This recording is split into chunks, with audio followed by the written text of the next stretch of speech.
welcome, and we'll get started with a moment of silence led by Tracy, and then Ivan will introduce our speaker.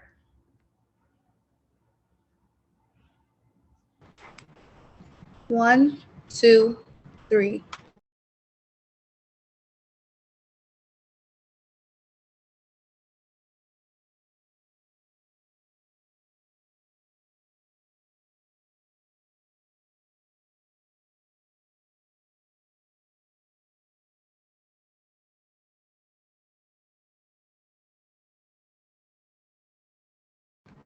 One, two, three.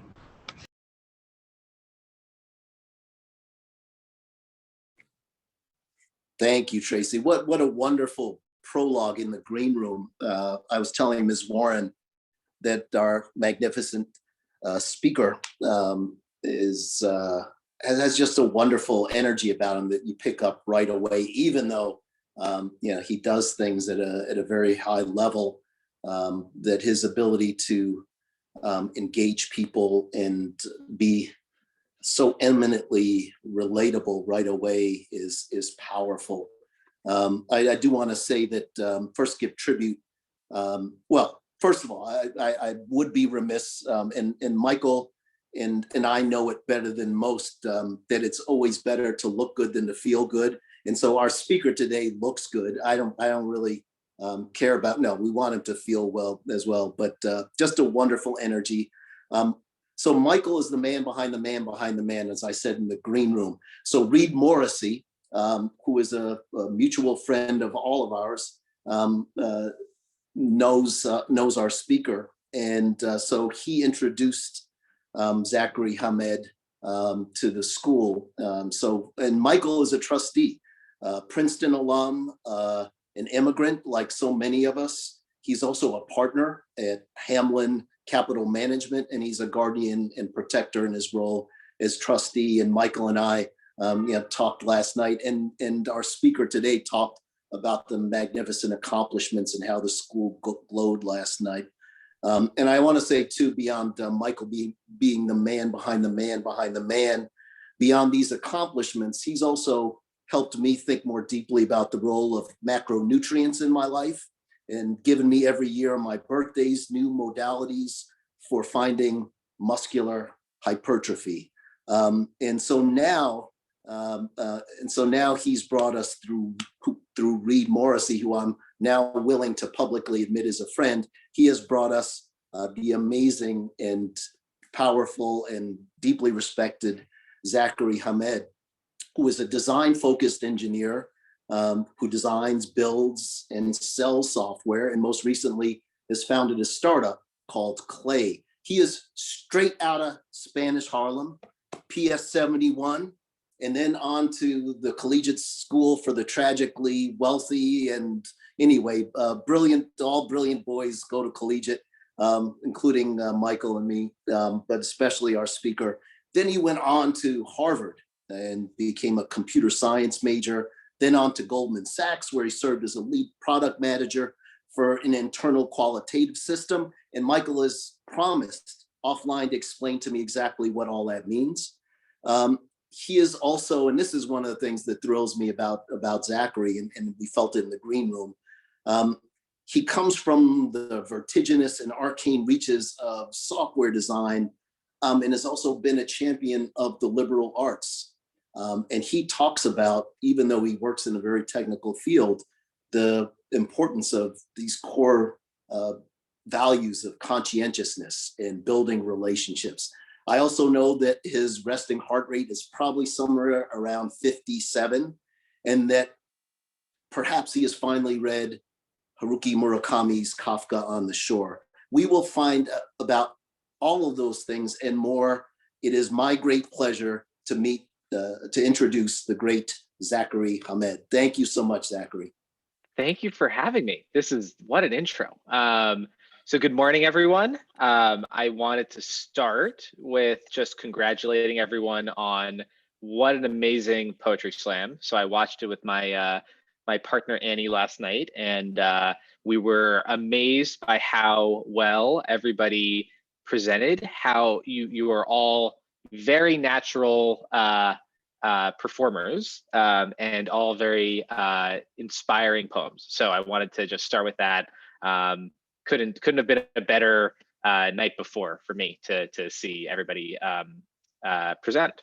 So a little bit about me. I will give just an overview of my life, and I want mostly to share that I grew up near the school. I grew up in Queens, Astoria. My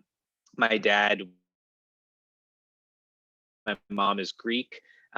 We have a bunch of my mom was actually a teacher, so she was a teacher in PS 171 on 103rd and Madison. And so we would spend all of our time in East Harlem, even since when I was a little boy, 4 or 5 years old, before school. I would go with her to her classroom and learn about just being in school. And then she was my first grade teacher, which is a weird situation to be in, where your mom is your teacher, but you have to call her Mrs. Hammond. And then was in PS 171 until 6th grade, where I joined a program called Prep for Prep. And Michael knows it as well. And it's very similar to the academics that you guys all have, where we did a very intensive academic program, but one that also helped us understand how to think about the world. We took hard math classes, we took hard reading class, critical reading, history. We would go to school during the year. I would go to PS 171, and then a day a week. At the end of the day, I would pack my bag and I would go on Wednesday afternoons to more class until 8 o'clock at night.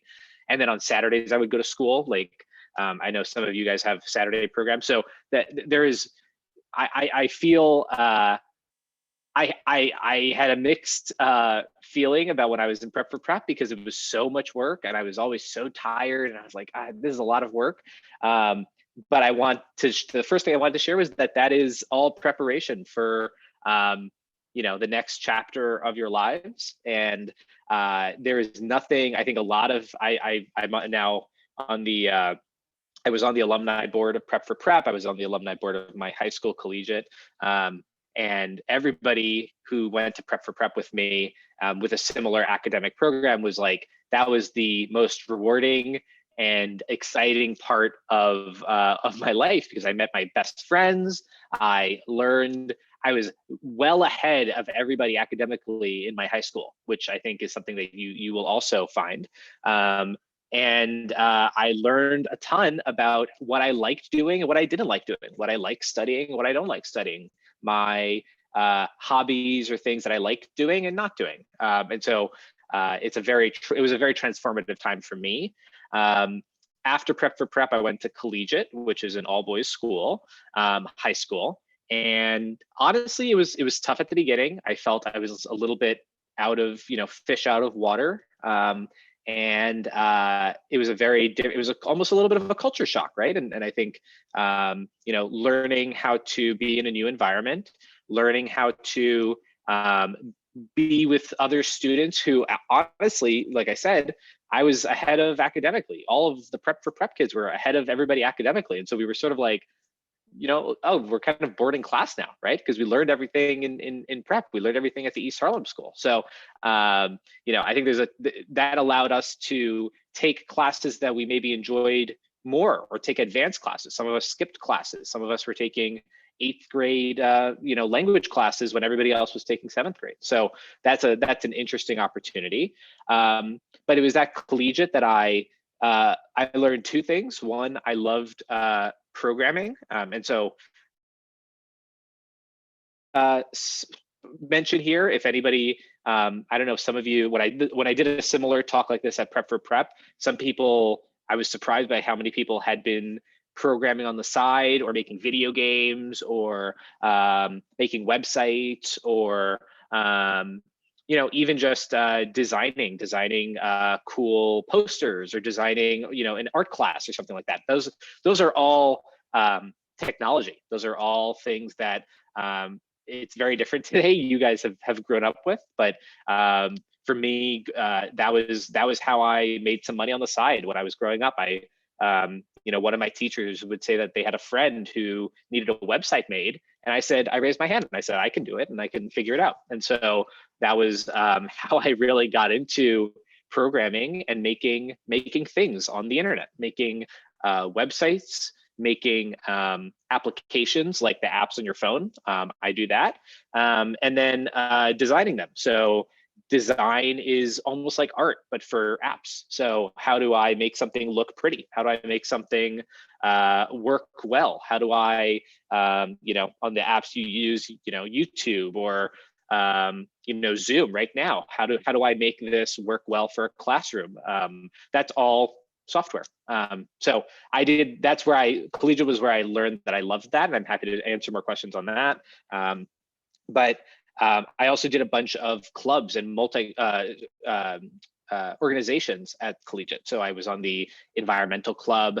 I was in JAMA, which is our multicultural organization. I did the school newspaper. I tried to take advantage of as many of those opportunities as I could, because I felt like, honestly, I wouldn't have had an opportunity like that if it weren't for prep and if it weren't for Collegiate. So at every chance I had, if somebody said, do you want to try this thing? I said yes. And I'll share one story about that, which is my first day of Collegiate. I walked in, so we were sitting with my prep for prep friends, because that's all I didn't know anybody else. And Collegiate, the gym teacher came in and said, today's the day we're signing up for gym classes, and you have three choices. You can do soccer, you can do PE, or you can do cross country. And I don't know if you guys know what cross country is. I didn't know what cross country was. But I heard soccer and I was like, I'm like okay at soccer, but I'm not like really good at soccer. And I'm afraid that I'm gonna like look bad at soccer. So I was like, I'm not gonna do that. And I was like, PE is fine. I like PE. PE is fun, but I wanted to like try something new. And so I heard this cross country thing and I was like, cross country, I don't know what that is. Nobody had explained what any of these were. And I was like, okay, let me try that. So I put my hand up and they're like, okay, go get ready for cross country practice. And I was like, I don't know what the only cross country I knew was, at one point I had seen the Olympics and they had cross country skiing. And so I thought we were skiing. And so I went and I got my sweatpants on. This is in September, guys. This is in September in New York. It is 85 degrees outside. I put on sweatpants, I put on a sweatshirt, and I'm ready to go skiing. And I show up downstairs and everybody's in shorts and a t-shirt and sneakers. And I was like, I think I made a mistake here. And so before anybody saw me, I ran back upstairs, I put on shorts and a t-shirt, and I came back down and I was like, oh, okay, I'm ready now. What are we doing? And they're like, oh, it's just running. And I was like, why didn't you just say running? And also, I don't like running. So why are we running? I don't want to run. Anyway, so but I did it for the semester and I learned that I don't like running. I definitely don't like running. And that cross country is running, which is a good thing to know. And I made a ton of really good friends there. And so at every point where somebody said something I didn't understand or said, do you want to try this new thing? I always try it once. I always try something once. It's an activity, it's a club. I think that's a great way to grow, and it's a great way to find out what you like and don't like. So, language classes. I had been taking Spanish in Collegiate, and then they said, hey, we have this new program in Chinese. Does anybody want to take Chinese? And I said, I'll try it for a semester. And I tried Chinese, and Chinese is really hard. And I don't remember a lot of my Chinese, but I am glad I took it. So my first sort of lesson is try new things. Don't be afraid. It's not embarrassing. You come out on the other side and you have, if nothing else, you have a great story to tell. In 5 or 10 years, you could tell everybody, the time that you forgot about running. So that's number one. So that was my time at Collegiate. I had an amazing time. I interned in the summer. I tried to intern at places where I could learn more. So I interned at a company called Bloomberg, which you might know. The former mayor of New York was Michael Bloomberg. His company was a big news company called Bloomberg, and technology company. And so I went there, and I interned for the summer. I interned at another company, another financial company called Allen & Company. These are all through Prep for Prep. And at every one of those, I tried to meet people. I tried to be professional, and I tried to, you never know. This is sort of lesson number 2. You never know who's going to open doors for you. And so every point in time when I met somebody, I would write down their name. I would sort of write down like who they were, like, okay, this guy or this woman who I had worked with, she is a good mentor, and so I want to remember that. Or she mentioned that she knows Prep for Prep, and so I wrote that down. And that is something that I've been doing my whole life. And that's actually, if I fast forward, what I do today. So I started an app called Clay, and it's basically that. It's to help people sort of like me who like remembering the people that they've met and the things that they've mentioned, so that they can be more professional and they can have people open doors and build relationships. And that's sort of, in my opinion, how you grow professionally. How you grow personally is just meeting people, a friend of a friend of a friend, and that's how I end up here or how I end up somewhere else. So that's sort of lesson number 2. But then the last part is Harvard. I was very lucky. I was very excited when I got my college acceptance there. It was another sort of culture shock. College is very difficult. It's very fun. It is very, it helps grow your horizons. And I was lucky. I took a class at the law school. I took a class at the business school. I took a class at, I tried to take every class I could. I took a class in 3D printing. I don't know if you know what that is, but just making new like items and things out of plastic and metal and wood. I did that. I took a class on, I took a lot of computer science classes. I took a class about the American presidency with somebody who had worked with 2 US presidents. And I was like, that's a cool class. I just want to take that class. So there's a lot of trying new things. There's a lot of don't make judgments about things before you try them. But I'll stop there. That's sort of my high level overview. And today, like was mentioned, I've run a company with now 10 other people, and I help hire them. I help to get new users for my app. We charge for the app, so I have to do I have to understand how much are we charging, and how do we run a business? How do you run a business today? So that's something that's all very fun, but also very new and difficult. And so learning how to do that. And yeah, that's really it. But happy to answer any questions. Again, very excited to meet all of you. And anything that I can help with, let me know. But I would just, if there's anything that you want to know more about, happy to do that. Thank you so much, Zachary. That was wonderful. And we're so excited to open it up to questions. We have a lot of them. So we'll start with Catherine, who you met in the green room, also one of our poets. Hi, good morning. Thank you, Catherine. Good morning. Thanks again, and congrats again. It was an amazing performance. I would like to thank you for being our virtual speaker today. I learned that you strongly believe that it is important for students to have a strong education, and they must be open and to have access to a variety of different classes. My question for you is, from your perspective, how does access to a wide variety of class subjects benefit students in how they perceive the world around them? That's a great question. So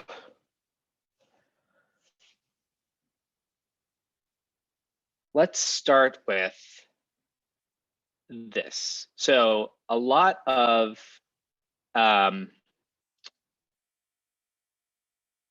think a lot of schools, or a lot of, especially as you get older, a lot of people sort of start self-identifying with particular subjects. So even when I ask, what's your favorite subject, right? Like that's me saying like, oh, all the other subjects are sort of like boring and not, useful. And then this is your favorite subject, and you should, go deep on history or math or drama and performing or music. And what you kind of learn later, or what really good teachers will help you do, is also understand that there's really a benefit to doing 2 or 3 of those together. And so when I took, for example, at Collegiate, we learned Latin, which is a old language. It's not really used anymore. There's really no benefit to taking Latin by itself, but it helps you learn a bunch of things about English. And so when I took a Latin class in my junior year of collegiate in high school, and I took an English class, and we were reading a book, an English translation of a book that was originally in Italian, and nobody knows Italian, but we were reading the English, and I had taken Latin, and I noticed that Italian is actually very close to Latin in a lot of ways, because they're both in Italy. They were both in Italy.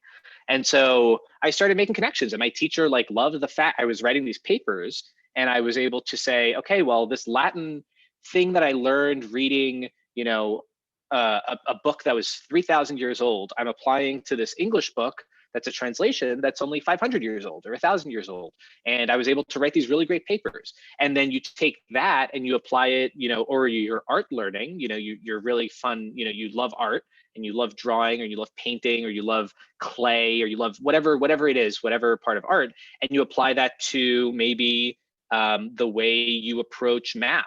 And a lot of math, later in high school is 3D. It's thinking about things, shapes. This is a can is a mathematical shape, and so thinking about how you thinking about that in your head is much easier if you've done that in art class, and you can think about how a can or a bowl is made with clay, or maybe paper mache or something like that. So there's a lot of that's how it's helpful immediately in your next 10 years. But then if you look at some of and I don't know if you've ever heard this before, but a lot of the people who've made the things that you use every day, your iPhone, for example, Steve Jobs, who made the iPhone, he was very famously an art major who took a lot of his learnings from art and liberal arts and English and philosophy and applied it to making phones. And you don't really think about that, but I think a lot of people who can do both of those well, it helps you, and it helps you sort of think bigger. It helps you apply things more broadly than just math and that's it. So that's what I've tried to do, and I've tried to, and you sort of never know ahead of time. So at some point you just can't take all of the classes, and so you kind of have to start choosing. But I think I tried to do that at Collegiate, especially because that was Collegiate's big benefit, or one of their core beliefs was taking classes, different types of classes, liberal arts, taking different types of subjects and applying them together. And I think that was one of the big benefits to me, was thinking in that way. Prep for Prep was similar, where they didn't make you choose one or the other, and they wanted you to take a broad set of things. But yeah, so I would encourage everybody to just think about that. Look for those connections in your classes, and maybe if it's not just one subject, maybe it's 2 subjects or 3 subjects that you think are really helpful, or that and the other thing is, sorry, one more thing. It's not just what you're good at, right? So it's not just what you're good at.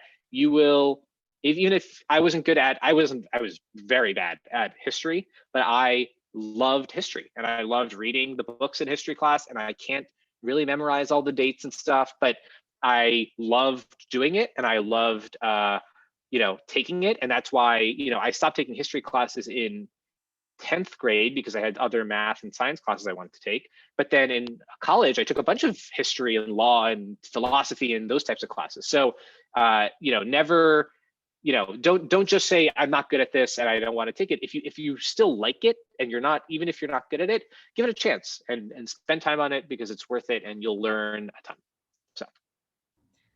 That's great advice. Thank you so much, Zachary. And we'll go next to Alexa, who you might recognize from last night as well. I took a screenshot of your talk, Alexa and Zanai too. I thought they were so good. Thank you. Uh-huh. And hi, good morning. I read in your New York Times article that your father's work in computer science helped inspire your passion in the field. If you did not have this influence early on, what other fields of study would you have considered career paths in? That's a great question. Yeah, so my dad, I was very lucky. He was, so he came from Egypt, and this is just a fun story that might be interesting. But when he was coming from Egypt, he actually went to Europe first, and I guess this is sort of how I also got that sort of the way of thinking. So he applied for a job. He didn't have any skills. He didn't speak French or Spanish or anything. He applied for a job in a Spanish in a kitchen in Madrid, and he didn't speak Spanish, and he didn't know how to make any Spanish dishes, and he didn't know how to make paella, and he didn't know how to make anything. And he just went to the library, and every day he would read cookbooks in Spanish with like try to translate. And he would read the newspaper every morning, and he would be like, "This is the Spanish newspaper. I'm going to try to understand." And there's photos, so you can kind of understand. And he learned a little bit of Spanish, and he a little bit of French, and he started like as his job as a chef actually, until he realized that he didn't want to be a chef at all. And so when he came to New York, he was also a chef. And then but his father, my grandfather, was an engineer. He was a civil engineer, so he made bridges and things like that. And so my dad went and got a degree in computer science and in accounting. And so by the time I was born, we had, I mean, very old computers, but we had like one computer at home. And he would show me, the first thing he showed me was how to make a little program that, it would say, "What is your name?" And it would have like a little input, and I would type in my name, and it would say, "Hi, Zach." And that was it. That was the program. And I thought that was magical. I was probably like 7. I thought that was the coolest thing ever, that this like box was like I would tell it my name, and it would say "hi" back to me. And so that's how I learned I started like programming with that. I made some programs for my math class, because math, I guess, yeah, you guys are close to geometry. Like a lot of geometry is like, like formulas and equations. And so I was like, well, let me just have the computer do it for me, and then I don't have to remember the equation. And so that's how I learned how to program, and that's how I learned how to do that. But to your question, if I didn't do that, what would I have done? I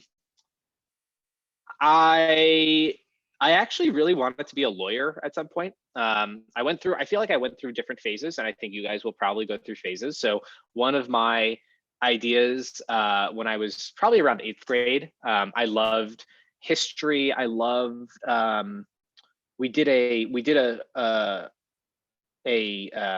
activity at Collegiate where it was learning. We had a court case, and we had to like argue both sides, and I was one of the lawyers, and I thought it was so much fun. And then I also watched like TV, like lawyer shows. Maybe that was the point where it happened. But I thought I wanted to be a lawyer, and I don't know why that went away. I just you sort of lean one way or the other, but I use some of that today. And when you're starting a company, there's a lot of things you need to know about the law, and about how to what the law is in New York versus in California or Europe, and how to interpret it, what you can do, what you can't do. I work with lawyers. We have lawyers for our company, and so we talk to them, and we say, how should we be doing this? And they give us an answer, and I have to understand what they're saying. So I still use that, but I think I would have maybe been a lawyer. There was never a point where I wanted to be a doctor. So I skipped that whole phase. What else? I wanted to be a vet at some point, because I do like animals. I'm trying to think what else. Those were the big ones, but yeah, definitely lawyer. I had a little mini constitution that I wanted to like memorize. I didn't end up memorizing it, but I think if anybody wants to be a lawyer, think about it, because it can be fun, and it can be exciting, and law is interesting. So Thank you so much. We'll go next Yeah. to Brianna, who has the next question for you. Awesome. Hi, Brianna. Hi, my name is Brianna. I'm in the 8th grade, and my question for you is, I read on your website that you have had the opportunity to design and help you develop smartphone apps, like the Up Coffee app. Can you tell us a little more about the process that goes into making a smartphone app? Yeah, absolutely. So I think, so the first thing to know is that it's sort of like Lego blocks. And so if you can think about Lego blocks and how Legos work, you can make an app. And I encourage anyone who wants to try it to definitely try it. You just need a computer, which you have, or even just your phone. If your parents has a phone, you can do some stuff on there. But the basic, the best starter way to do it is there's a few things you can play around with. One is the best one is called Sketch. So it's is that what it's called? Yes, Sketch. It's from MIT. So MIT has Scratch, not Sketch. Scratch. Scratch is a little cat, and it has a bunch of Lego blocks. And MIT made it so that people can learn how to code. Whether you're younger or even older people. I do it with people who ask me how do you code. You just download this app and you put together building blocks, and it says you have the cat, and it says walk blank steps, and you put in a number there and you press play and the cat walks 10 steps, and then you say okay. You have another Lego block that's like repeat 5 times. So you put this Lego block on this Lego block, and then you press play again. And so now, you're walking 10 steps 5 times, so 50 times, and the cat moves 50 steps. And then you have another block that says rotate the cat. And so you can rotate the cat, 90 degrees, and then press play again, and it'll walk 50 steps and then rotate and then go down again. So you can sort of learn how programming works, or how apps work, with just this little cat, and you just sort of do that. And that's actually the introductory course at Harvard. The first month of that is Scratch, is just learning how these little blocks work, so that you have a better understanding of how computer science works. Apps are a little bit different, but apps, when you make an app for the iPhone, which I have my iPhone here, it's not too different from that. So, this is my phone, and I have, this is the app that we build, and there's a bunch of stuff that comes in, and there's stuff that loads in, and you sort of learn over time how that works. You can use something called playgrounds on your computer. For the iPad, iPad playgrounds. And that's another one like Scratch, where you can just sort of play around with these blocks and learn how they work. So if anybody wants to do that, definitely let me know, and I'm happy to give some more resources. But apps are, I think, a lot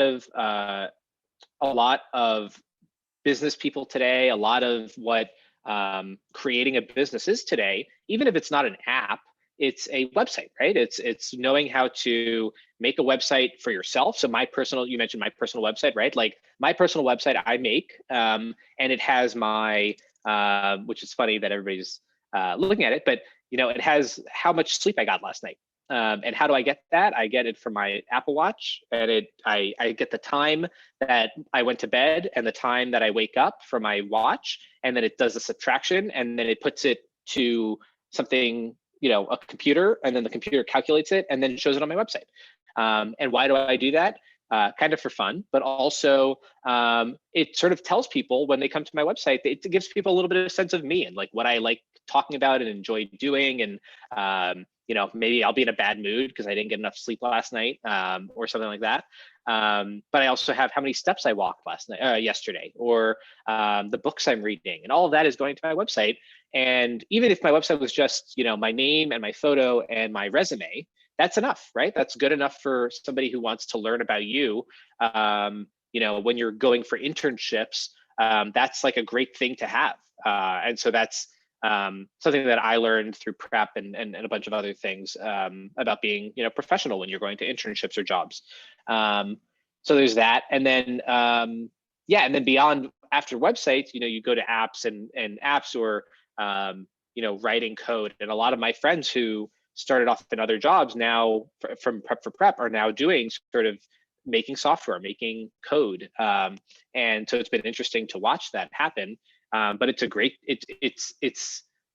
it's not something you learn in school, which is sort of a little bit hard to understand. Like it's not like math. It's not like, this goes to the last question about like different subjects. It's writing code is really similar to writing like a research paper. And you need to have like sections, and you need to think about it before you start writing. You write what? You write an outline, and you say, okay, this is what I'm going to do, and this is how the sections are going to flow.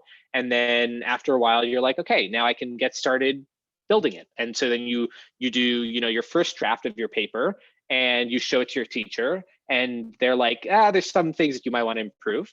And so you go back and you fix it. And that's what coding is, right? When I make an app, it's never perfect the first time. So you write all your code, you do, or the little cat, you do it, and then you press play, and it doesn't do what you expect. And you're like, why did it do that? And so then you look at it and you say, okay, well, I made a mistake here and a mistake here, and I need to add this. And you press play again, and maybe it works, or maybe it doesn't. And you have to like continually learn how to do it. But that's why it's a little bit different from math, right? Where like there is an answer at the end, but you have a little bit more creativity. You have a little bit more ability to experiment, and you can also usually continually test, right? You can try something and see if it works, and if it doesn't work, you can try something else. And that's a little bit different from a lot of other subjects. So I think that's why for me, I had to do a lot of my building apps and building websites out of school because Collegiate didn't have a class, and Prep didn't have a class. And so I was sort of learning it through, like I said, building websites for friends or teachers, or apps that helped me do my homework, or games. I made like a game once, so that was fun. But like it's sort of, you learn by doing. And yeah, and the great thing is that it's even easier now. It's even easier for you to try it and see if you like it. So. Thank you, Zachary. And we'll go to our next question that comes from Jocelyn. Okay. Hi, Jocelyn. Hi, good morning. Good morning. Article, school is crucial, but keep it broad, very interesting and informational. How do you think schools across the country should go about teaching computer science, and especially schools that may not have the proper funding? That's a great question. Yeah, I think, so I think a lot of schools now do teach it, and this is something that I've tried to talk to Prep for Prep and Collegiate about, right? So when I had Collegiate ask me, how should we be thinking about computer science? And the problem is that you guys, as you guys know, you're already in school for a lot of hours, right? And basically the question is like, what do we remove something, or do we add an additional hour to school, or how does that work? And so for me, really trying to think through it with Collegiate and with Prep, that just even a taste, right? Even just sometimes they have like month-long classes that help you learn, it's sort of like explore new subjects or something. Sometimes you can do it as part of math or science. So if in your math class, there's one project that is done using computer science, and you can sort of get a taste of that, that's helpful. The funding part is hard, and I didn't have a computer.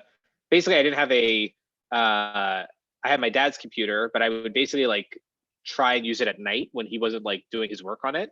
And this was like, back in 2002, maybe 2003. So like the computers were old. It was hard to figure out what went wrong. And you were sort of limited by what you could do on the computer. Today, it's very different. But I think we have, so I've worked with Collegiate and Prep to raise money for computers. I've tried to buy used computers for people when I can. So there's a lot of ways to get around it. And when I was little, I went on eBay and I tried to find computers.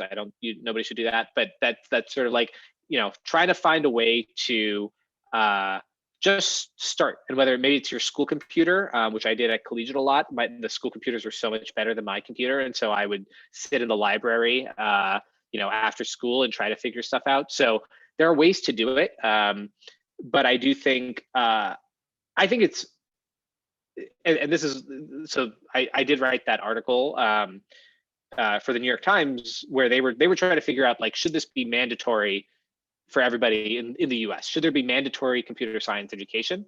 And I don't think so. I don't think everybody in this Zoom would like it. I don't think everybody, but I do think, at least one class, or at least one, just to see, just like anything else, right? Just to see if you like math or science or history or English or drama. Like, I think you should do one small amount of time in each thing and approach it with an open mind, and you might love it or you might hate it. But like, that's the great part about school, is that you can do that.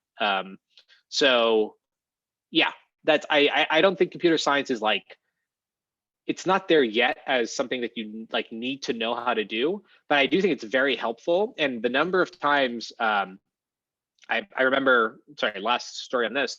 I remember at PS 171, we did one day. This is actually funny. We did one day as a shadowing a professional. So we did one day, and they took groups of 3 of us, and we would go to a doctor's office or a lawyer or whatever. And so I was at a law firm, and I remember going there, and they sort of didn't know what to, we were sort of there. We were watching them like do their business, and it was cool. But then the woman was working with Microsoft Excel, which you guys might have used, and it's a spreadsheet, right? And she was doing basically just like copying and pasting stuff. And I was like, oh, I can do that. And she was like, you can? And I was like, yeah. And so I sat down and I copied and pasted. I don't even know what that was. It was probably some like legal thing. And I did it for an hour. And she was like, oh my God, like, you know how to use Excel when you're in 4th grade? And I was like, yeah, I sort of just like played around with it and whatever. And that happens, but in jobs, right? That happens in real life, where people don't expect you to know how to do things. And then you surprise them and you're like, oh, I know how to do that. And they're like, oh, wow, like, that's a promotion. That's a job for you that you maybe wouldn't have gotten. So that's what's exciting, I think, for me, is having a little bit of knowledge of each of these things lets you just play a different game, right? It lets you talk to people that maybe wouldn't have talked to you before. It helps you get a job that maybe you wouldn't have been qualified for. And it helps you, even if you're in a job with somebody else, it helps you look a little bit better than them, right? It helps you like do well in your job, because you can say, oh, I can make that website, and I made the website, and here it is. And maybe it's not perfect, but it's something, and it gets you the first step of the way to whatever you need to do. So yeah, I don't know if that answers the question, but I think that's how I approach computer science in school. Definitely, that was wonderful. Thank you. Mm-hmm. Next question comes from Euritzi, another one of our poets you might recognize. I do. Hello. Hi, good morning. I learned that software developers are mostly made up of men. What do you think? Why do you think that there aren't as many women in this field? And do you see this changing in the future? That is a great question. Yes. So it's a very complicated question. This is sort of why I think one benefit to having it be a required subject is that everybody has to do it, right? So in the same way that everybody has to kind of do math, if everybody gets a little bit of exposure to computer science, ideally the number and the proportion of people who, the fraction of men and women, or minorities and non-minorities, or any way you cut it, it should be, hopefully it's more equal. And that is why I think it's unequal today. I honestly think part of it, at least for my generation, was the amount of boys who played video games. I think it's not really direct, but that was sort of the, we had the Game Boy, we had the Nintendo, PlayStation, like a lot of, there's a pretty direct relationship with how many people played video games and then how many people go into like video game like programming. That doesn't apply to like websites and stuff, so that's a little bit different. But I do think that that's one aspect of it. It's really like what you had exposure to, or what you were encouraged to do as a child, and then what you sort of did later on. And so that's why when I go back to prep, I'm not talking to a group of boys or a group of girls. I'm talking to this broad group, and what I try to do is show that I worked at Goldman Sachs. It's a big bank. I worked as a programmer there, and as basically a designer there too. And my team was maybe close to half. It was 40%, 45% women. And so that was something that we tried to do. It was important to us. It was important to the bank. And really, honestly, we got better. Our team did better because we were more diverse, and we were, the women on the team and the men on the team and the minorities on the team, and we had people in different countries. We all worked together to build something great. And I think the way that it's so important to have that, and so that's why I encourage. I think even if guys or girls in this room, boys or girls in this room, if you think you might not be good at it, I think you should try it. I think you should look into it. I think you should maybe, there are ways to sort of get started and get a taste of what making software or making an app or making a website or designing, really, like honestly, designing posters. Like that's what I did for design. I would design at Collegiate club posters. So like we're having a bake sale, like make that poster yourself and try it and see what it looks like. And maybe it looks good, maybe it looks bad. And then you sort of learn, maybe you get a poster from somewhere, this can, for example, and you're like, I like how this can looks. And the font on this can. And you're like, okay, I want to like make that in like Paint or in on your computer. And you're sort of like, how do I do that? I don't even know how to do that. So let's take step one and try to do it. And then, oh, it doesn't look exactly right. Let's take another step and let's ask for help. And once you get over that, you have a new skill. And it's, again, maybe not something you want to do forever, but it's something that you can things. And I think making sure that boy or girl, that you can just try it and see. And it's not, none of the subjects we're talking about today, hopefully everybody has an equal chance and an equal success of doing it. And I think all of you boys and girls being at the East Harlem School is going to help you with all of those subjects. So this is just one more to think about as some of you are embarking on a new chapter. You're going to be presented with subjects that I didn't even mention, right? Or sports I didn't even mention that you may not have heard of. And so thinking about,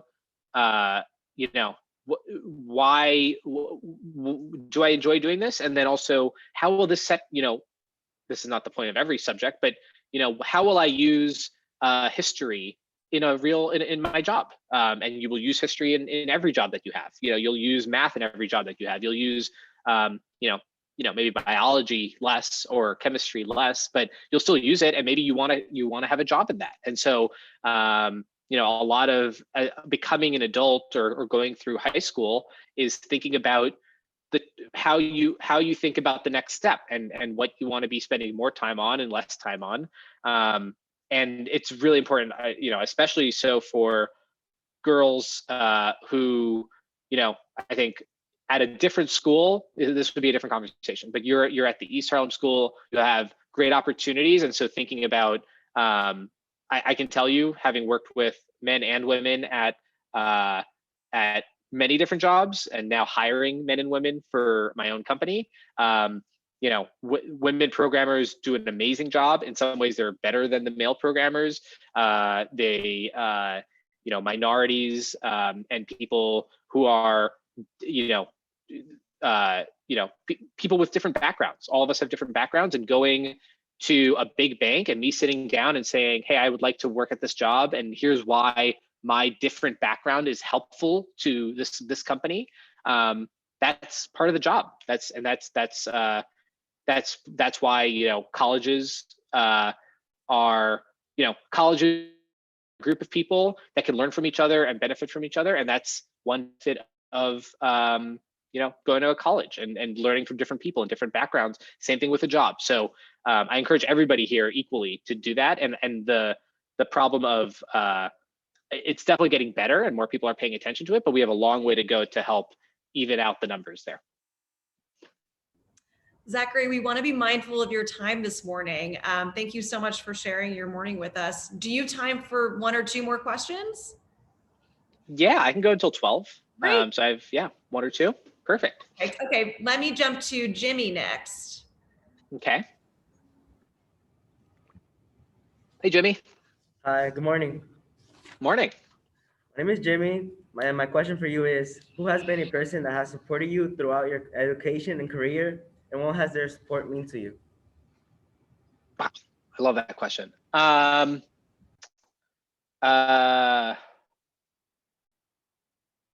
So many people. For me, one very early one was, so there was a woman at Prep for Prep who helped, who ran the internships and job office. And this was in high school. So I was at Collegiate.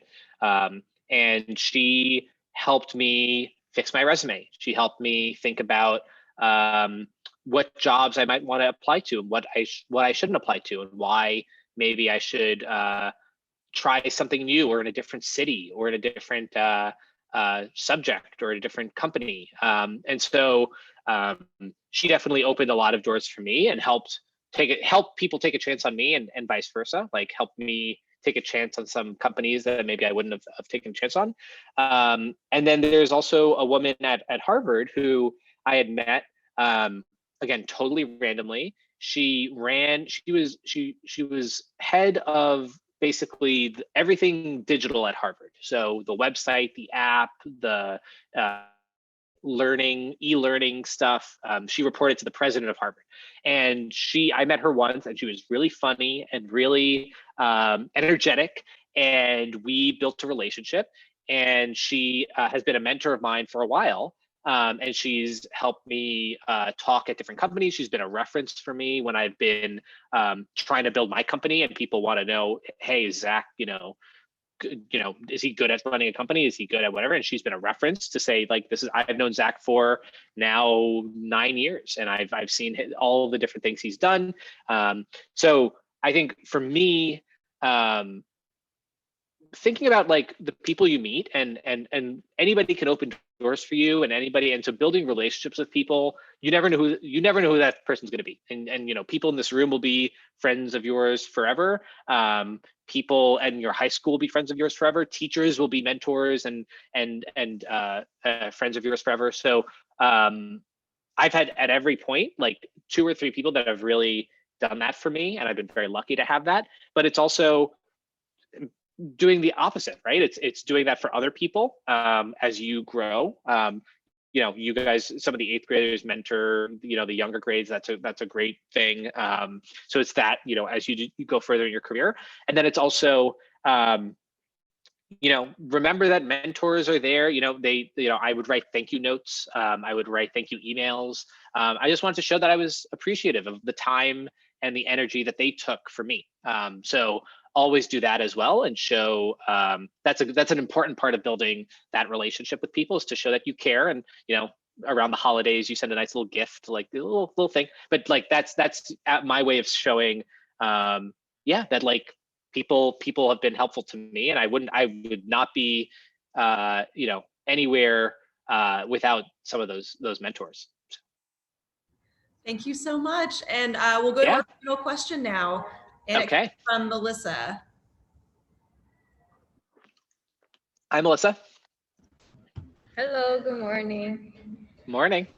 Thank you so much for being in our virtual speaker series today. And my question for you is, how has technology evolved throughout the years since you started working in your field? Do you think it has changed in a negative or positive way? That's a great question.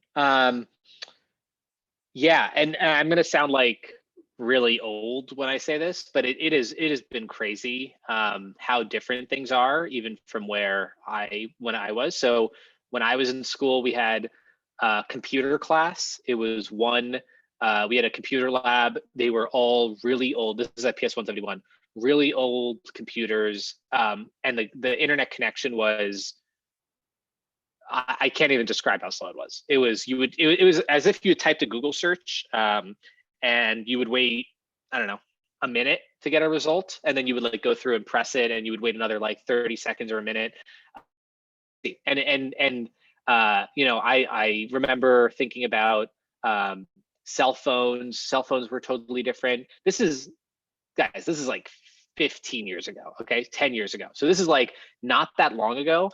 And it feels like a totally different world. So that's only going to accelerate. It's only going to become more important. A lot of, this pandemic has helped us understand that technology is important and it's going to continue to evolve.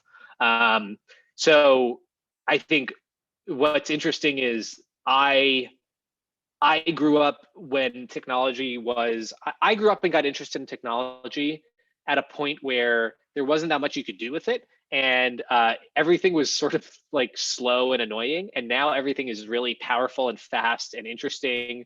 And there are games, you can play Minecraft and Roblox and things like that. And you can go on the internet and find, any information. We would go to the library, or we would have to go to, we would have CDs of encyclopedias that we would put in to do research for class projects. Like that's totally different now. So, the universe of things that are open to you all is so much larger. The importance of technology today is so much larger. And so I think thinking about it as a career, but also thinking about it as something that you need to learn more about to get better at as a skill, just like writing or just like using a calculator or using, whatever is a skill. And being open to it, because by the time you guys graduate college, it's going to be another big shift. Who knows where we're going to be, right? Like who knows, a lot of my friends who are investors who are looking at where's the next big technology thing, they're looking at, self-driving cars. And like, do we think that we're going to be getting into cars or Ubers or taxis and they're going to be driving themselves? Like, probably not not in the next 10 years, maybe, but one day. And if you see, there are TV shows you could watch, that show you sort of these crazy future technologies. And it's amazing. It's sort of, it's robots and things that I never would have imagined 10 years ago. And so we need to help shape it. We need to help build it, but we also need those, like we said, liberal arts minds to say, how do we build it and how do we shape it? And what are the right ways to build it so that it's most helpful to all of us in society and things like that. So those are the big questions that we need to be answering, but it starts with, little steps, and hopefully some of you can help us get there. So. Thank you so much, Zachary. This has been so cool. And thank you for having me. Absolutely. If it's okay with you, we'll keep you for one more moment. Tracy will lead us in a moment of silence to take in all that you've shared, and then Ivan will share some last reflections. Perfect. 1, 2, 3.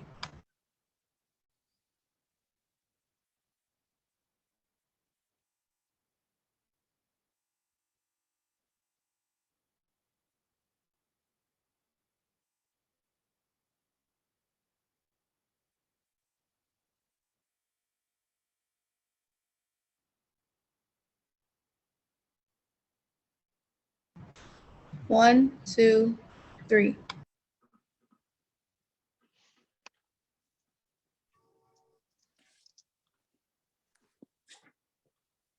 Thank you, Tracy. And again, thank you, Michael. Zachary, you had the highest of recommendations, and you surpassed your billing. You are a walking embodiment of what a liberal arts education can do. And beyond that, your remarks resonate with a presentation that Reed did several months ago about the value of relationships. And he was talking about relationships between people, which you seem to have refined to the highest level. I was fascinated to read about you writing about David Rockefeller and how he saw that as not just an innate gift, but something that could be refined and a skill that could be built. And so you're an exemplar in that area too. And then, in terms of the liberal arts is about relationships between different aspects of the world and different heuristics we use to try and understand how to live a life and how to move forward. Reed should be grateful and proud to have such an accomplished and thoughtful friend. I'm grateful to have Reed be your friend because, and to be Michael's friend because we wouldn't have had you here this morning. So once again, an endorsement about relationships and the relationships between people and things of this world. What a wonderful way to end the week after the beautiful poetry slam. I also want to say, what a tribute to you as well, because I know you're very busy. The fact that you took the time to see the work of my amazing staff, our amazing staff, and the wonderful teachers and families last night in the poetry slam. They can see in you, the embodiment of what we're working toward, and that we had on display last night in a beginning sense. But here you are as an accomplished professional and just a wonderful human being. So thank you so much, Michael, for bringing Zachary, who was luminous and thoughtful and granular and universal in his exposition.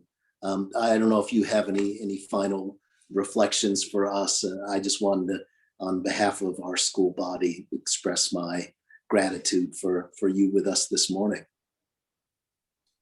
Yeah. Thank you so much. Yeah. Oh, go ahead, Michael. No, it was such a privilege for me to listen to all this. And I think I learned a lot from it. And I think for the students, one thing to remember is when you see adults come on to the Friday speaker series, and maybe you were like me back then, you think the adults know exactly what they're doing. And they all share the wisdoms that they all talk about. It's not true. And what Zach said about saying yes to opportunities and living a life where you actually take advantage of the diversity of things around you. I did not learn that until very recently. Zach was able to do it much earlier in life. And now I'm trying to live what he's been living for such a long time. And as you think about the lessons, hopefully that Zach just presented, it's not just you go back to life and, oh, that was a cool talk. Let me just get back to it. It's just pick one thing that you can do that you wouldn't have said yes to. It can be checking out Scratch, or it could be just saying hello to someone that you wanted to say hello to in the neighborhood that you just haven't in the past. Any small thing can build the momentum so that you end up being someone like a Zach, where you try all these different things, and before you know it, you're giving a talk to the East Harlem School or to Prep or to any other organization. Thank you, Michael, and thank you everyone. This was I really mean it. It's such an energizing way to start a Friday, and then also I think I'm happy to help with anybody has any questions and wants help with anything. I've done that with Prep students and collegiate students, so please let me know.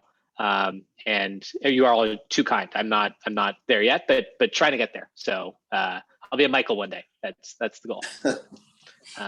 Perfect. Thank you, Ivan, as well. Oh, it was a pleasure. Have a beautiful week, and thank you for helping us finish our week here. And thank you, Michael. Thank you, Zach. Thank you, everyone. Thank Talk you. soon. Bye. Have a good weekend. Bye.